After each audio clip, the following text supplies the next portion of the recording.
Donc, je vais vous présenter aujourd'hui, en fait, un regard croisé, effectivement, sur ce qui se passe au Canada, au Québec, à l'Université Laval et à l'Institut EDS, spécifiquement, par rapport à cette question d'appropriation des ODD, dans une démarche intégrée EDS plus spécifiquement.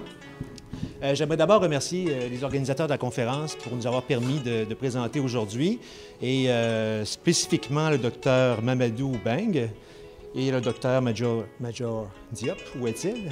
Oui. Alors, hier, lors de ce petit vin d'honneur, j'ai référé à ces deux personnes comme, bien sûr, Mamadou et Aladji. Alors, sachez que ce n'était pas un impair diplomatique. C'est seulement que dans notre bastion francophone du Québec, c'est une preuve de grand respect et de confiance de s'adresser comme ça avec nos prénoms. Alors, c'est une façon de montrer finalement qu'on est ouvert, on a confiance en les personnes et on respecte effectivement cette culture qui peut être différente. Et selon moi, cette question d'ouverture, de respect et de confiance est au cœur de cette appropriation des ODD. Et je pense que si on se détache de cette question humaine, on passe à côté du problème ou des solutions surtout. Alors, rapidement, écoutez, première visite en Afrique pour moi, première constatation d'un état de pauvreté, de ressources, énergie, assainissement, mais un constat remarquable d'une richesse humaine, d'une richesse relationnelle qui est tout à fait épatante. Alors, on a parlé hier de capital humain, là. Alors vous êtes très riche en capital humain, et je pense que je préfère ça, sincèrement, à des pays où on a une richesse matérielle et une pauvreté humaine quelque part. Donc, je pense qu'on peut avoir un regard vraiment très positif par rapport à l'avenir. On a circulé en ville, on s'est mis les deux mains vraiment là, dans Bambé. J'ai vu des choses incroyables. J'ai vu un ébéniste qui travaillait avec un tas de planches récupérées, puis Dieu sait qu'il n'y a pas de bois à Bambé, qui en faisait des cabinets de 2 mètres par 2 mètres fantastiques.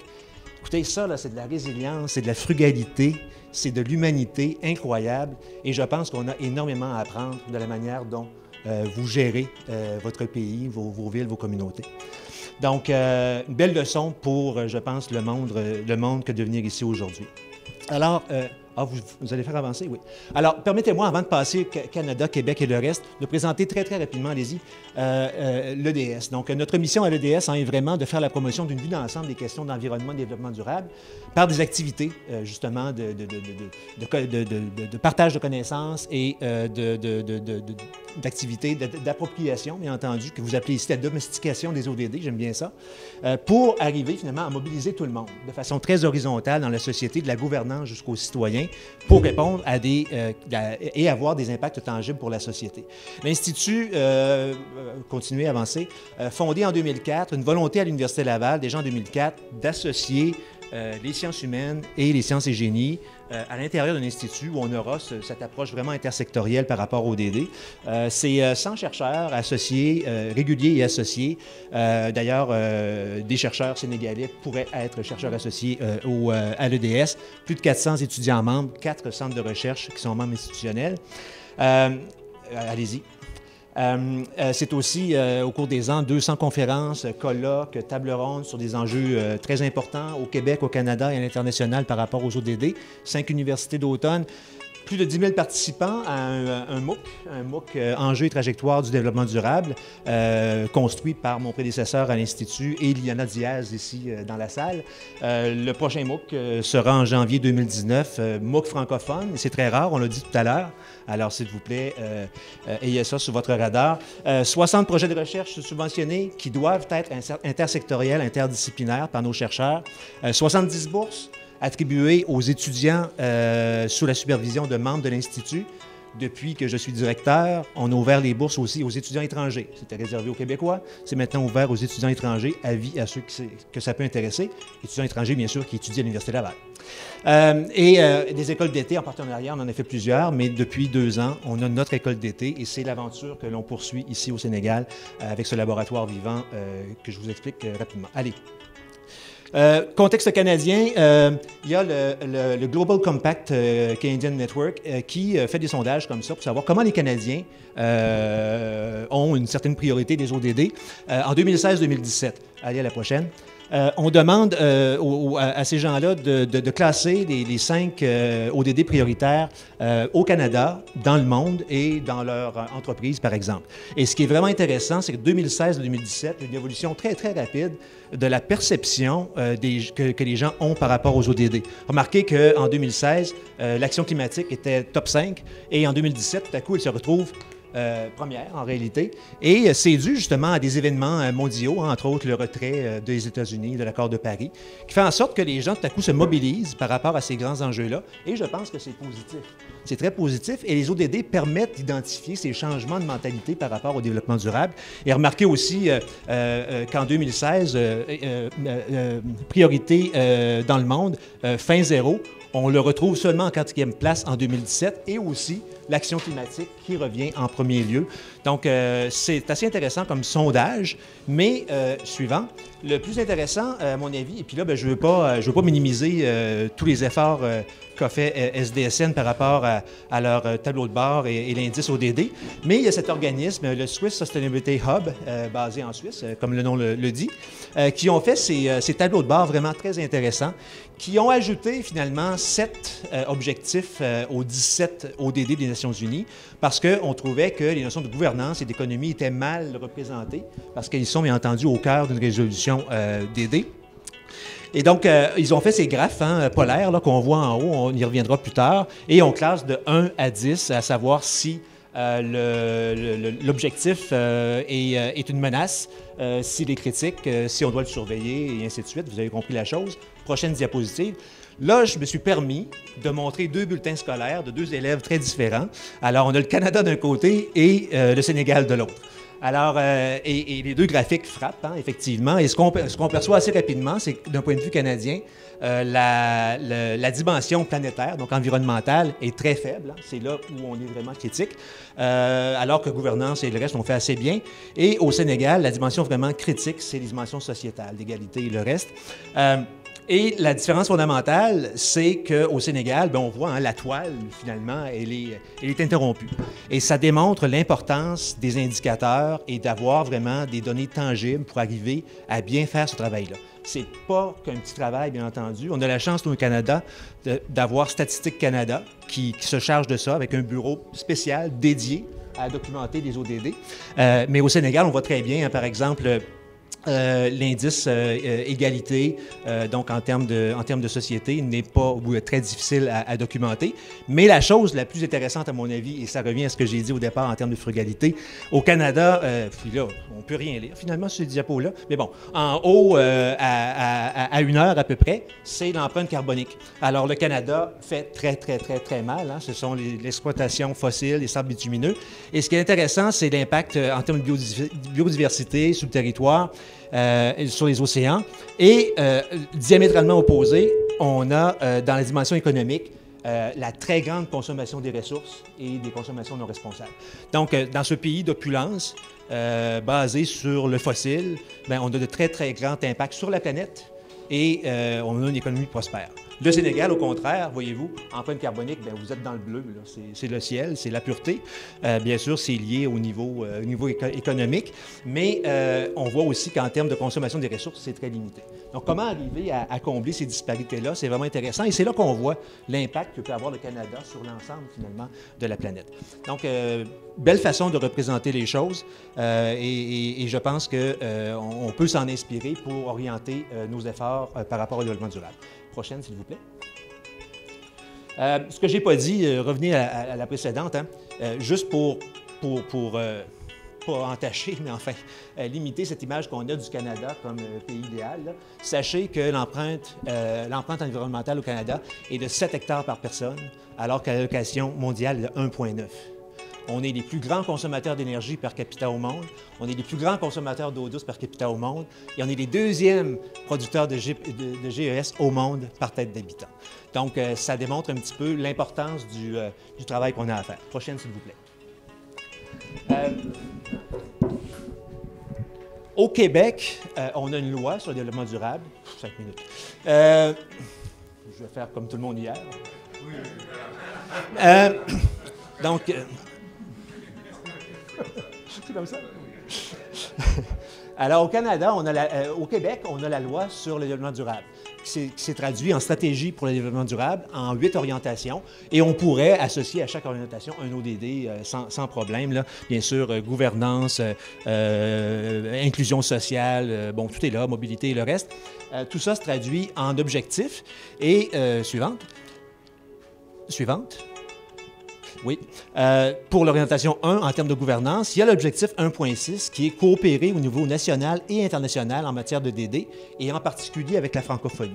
Donc, le message que je veux vous dire, c'est qu'effectivement, nous, petits bastions francophones en Amérique du Nord, on veut être ces représentants quelque part sur ce grand continent opulent de la francophonie mondiale. Donc, le genre d'échange qu'on a aujourd'hui, je le trouve vraiment très intéressant et je me suis engagé auprès de SDSN Canada, qui a vu le jour il y a un mois, comme vous le savez, d'être ce représentant de la francophonie à l'Université Laval à Québec. Donc, c'est comme ça qu'on va continuer à entretenir cette belle relation. Suivant.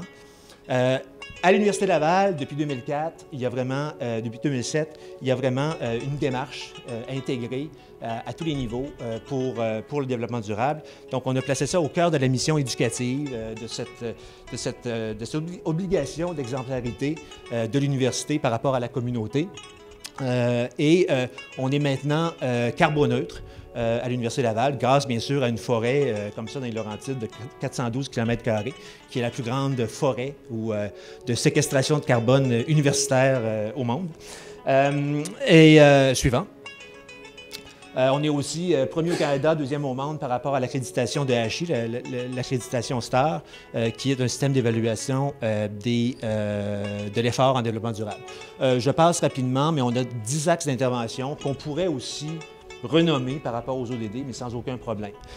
Sachez que, comme je l'ai dit tout à l'heure, au Québec, il y a déjà une démarche DD et c'est très difficile de faire adopter les ODD quand une démarche a déjà été installée.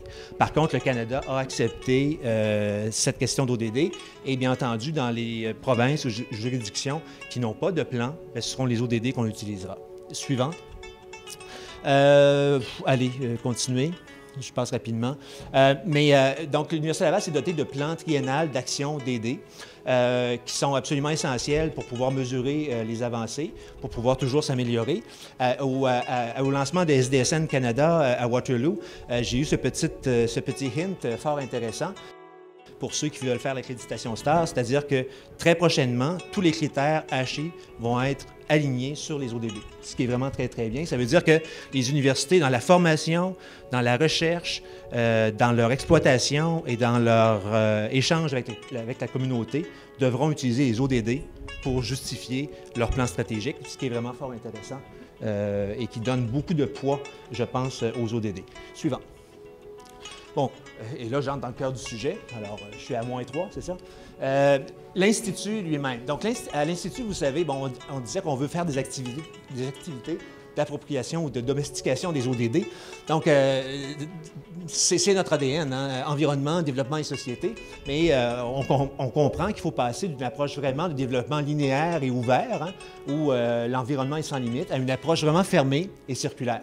Donc, dans une approche semblable, la société, donc notre premier axe de la gouvernance, a des besoins qui se traduisent de manière tangible dans le développement, ville, territoire, qui eux ont des impacts sur l'environnement.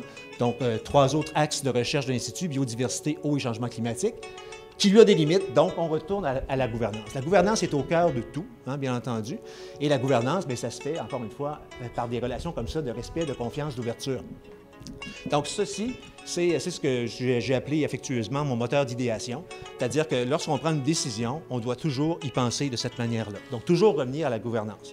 Le développement autour de nous, tout autour de nous, du stylo bic à la ville de Bambé, c'est une démonstration quelque part des valeurs, des aspirations, des visions de la société. Et c'est comme ça qu'on le voit de manière tangible. Donc, dans une vision pareille, quelles étaient les aspirations de Bambé quand ils ont construit le superbe hôtel de ville, qui est maintenant absolument délabré, mais qui est un joyau architectural moderne selon moi? C'était quoi, à ce moment-là, l'aspiration de Bambé? Comment est-ce que l'usine à glace n'est plus rien? Comment est-ce qu'on peut avoir une nouvelle vision pour Bambé? Je trouve ça extraordinaire. L'UADB qui s'est installé ici. comment il va contribuer vraiment à Bambé? C'est une question fantastique.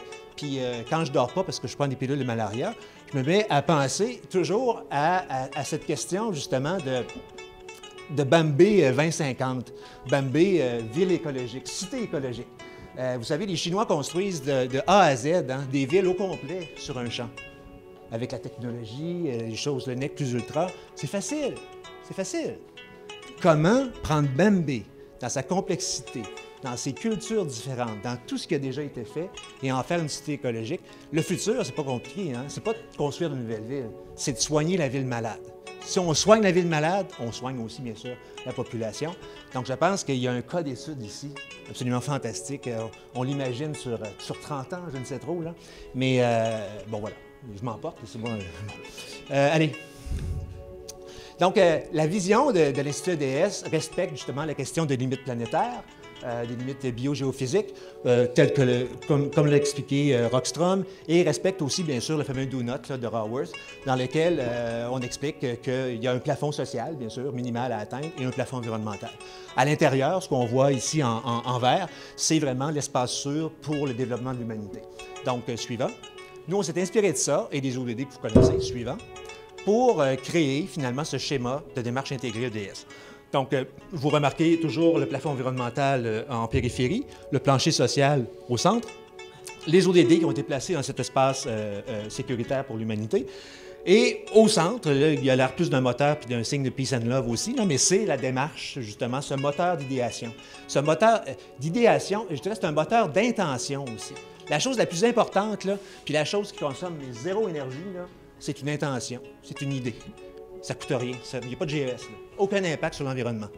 C'est après ça que ça se complique. Donc, comment est-ce qu'on peut avoir cette idéation, cette intention-là, dans le bon sens, au bon moment, c'est-à-dire au départ d'un projet? Alors, suivant. Et il y a dans ce moteur d'idéation d'ajouter un côté interscalaire. C'est-à-dire, quand on parle de gouvernance, est-ce que j'ai besoin de ça?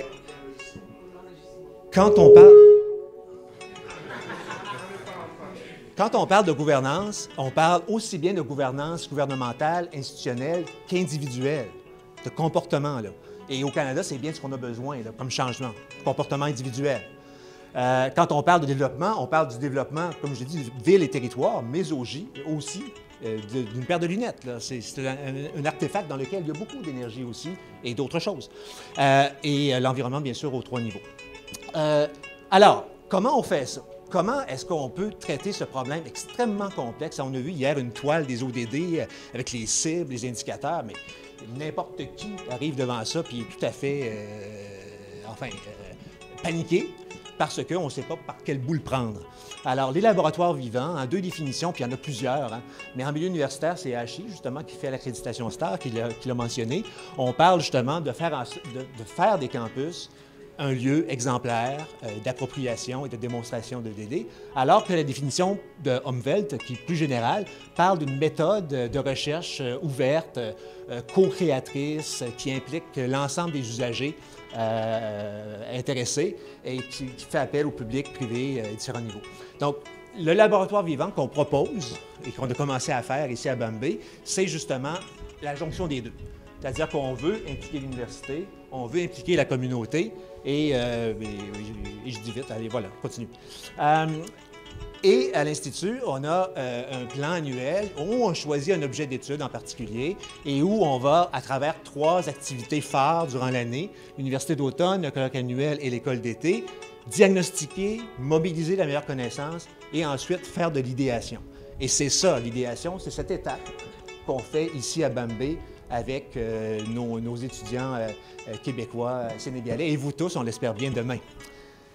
Et donc, il s'agissait, dans ce cas-ci, plutôt que d'entrer par la porte des 17 ODD et toutes les cibles et le reste, de choisir des initiatives existantes qui répondaient à des besoins, se nourrir, se loger, se déplacer, et faire une cartographie toute simple.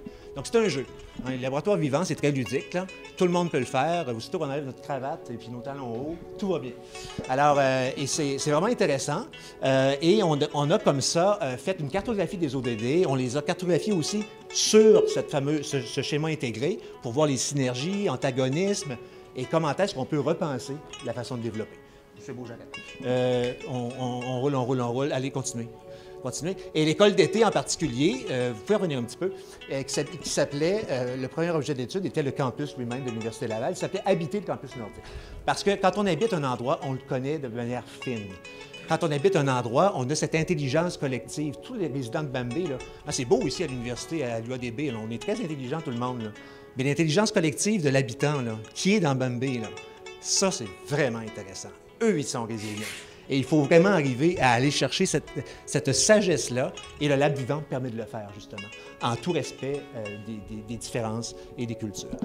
Donc, on a fait ce repérage absolument fantastique, on en reparle cet après-midi, mais où les étudiants sénégalais ont aussi appris des choses incroyables. Donc, et on le ferait dans la ville de Québec nous-mêmes, puis on découvrirait des choses incroyables. Donc, c'est vraiment cette ouverture qui est, encore une fois, très importante. Bon, ça a donné des choses un peu comme ça, là. Le campus Cité Connectée, où on renversait finalement la salle de classe sur la façade des bâtiments pour ouvrir la connaissance, justement, faire en sorte que d'un point de vue interdisciplinaire, on sache ce qui se passe derrière ces murs institutionnels. Allez. Le quadrilatère vert, qui était, lui, une approche beaucoup plus d'agroécologie, où on devait identifier à quels ODD est-ce qu'on devait se référer, bien entendu. On continue. Et celui-là, pour vous, qui sera très exotique, alors l'expérience nordique. Donc, il y a un grand axe au centre de notre campus et c'est un no man's land, en réalité, qui sépare sciences humaines, sciences pures. Et on voulait en faire un lieu de rencontre informelle, un lieu d'échange, effectivement, et en tout respect des compétences. Donc, leçons et opportunités, c'est une démarche qui est relativement simple, mais enfin, il faut l'organiser quand même. C'est une démarche très participative, inclusive. Donc, dans ces activités-là, sur le campus, il y avait des gens aussi bien de l'administration que de l'entretien, que de professeurs, de la direction et bien sûr des étudiants. Et on comprend, avec le Lab Vivant, que cette appropriation-là, vraiment très précoce des ODD, là, avec des activités simples, sont le gage d'une opérationnalisation éventuellement beaucoup plus facile. Donc, il faut vraiment avoir cette approche ascendante et descendante, bien entendu, pour arriver vraiment au juste milieu. L'école de Bambé, c'est la suite d'un long processus, je dirais. Vous avez déjà eu une concertation régionale par rapport aux ODD. Daniel Forget est venu ici quelques fois pour organiser des workshops. Il a identifié lui aussi, il a priorisé les ODD. Mamadou, Monsieur Dr. Beng, est revenu durant une année de postdoc à l'Université Laval, travailler avec vous à l'UADB, avec la communauté. Et quand on a mixé tout ça ensemble, ça nous a donné 6 ODD communs à l'ensemble de ces démarches. Et donc, faim, santé, eau propre, énergie, travail décent, et l'ODD intégrateur, qui est la ville durable, bien entendu. Donc, c'est ça que notre groupe fantastique d'étudiants, dans lequel on a des gens en bio, en art, musique, agriculture, agroforesterie. Qu'est-ce qui me manque là? Relations internationales, architecture, oui, je vais garder pour la fin. Là. Éducation, Marcel. Donc, vont s'attarder. Donc, c'est extrêmement multidimensionnel et on devra proposer une solution intégrée, éventuellement, demain en fin de journée, avec votre aide. On ne veut surtout pas demain que sous le chapiteau à l'entrée, là, on soit seulement des étudiants à travailler là-dessus. Là. Donc, ça nous prend des profs, ça nous prend des décideurs. On pourrait inviter le maire, ce serait une bonne idée, qu'on a rencontré d'ailleurs, pour nous aider à avoir cette discussion vraiment très ouverte et franche. Alors, on peut la répliquer aussi dans d'autres domaines. C'est ce qui est intéressant de la démarche, parce que justement, ça n'est qu'une espèce de protocole là, pour favoriser la discussion. Alors, comme vous le dites si bien, je vous remercie de votre aimable attention.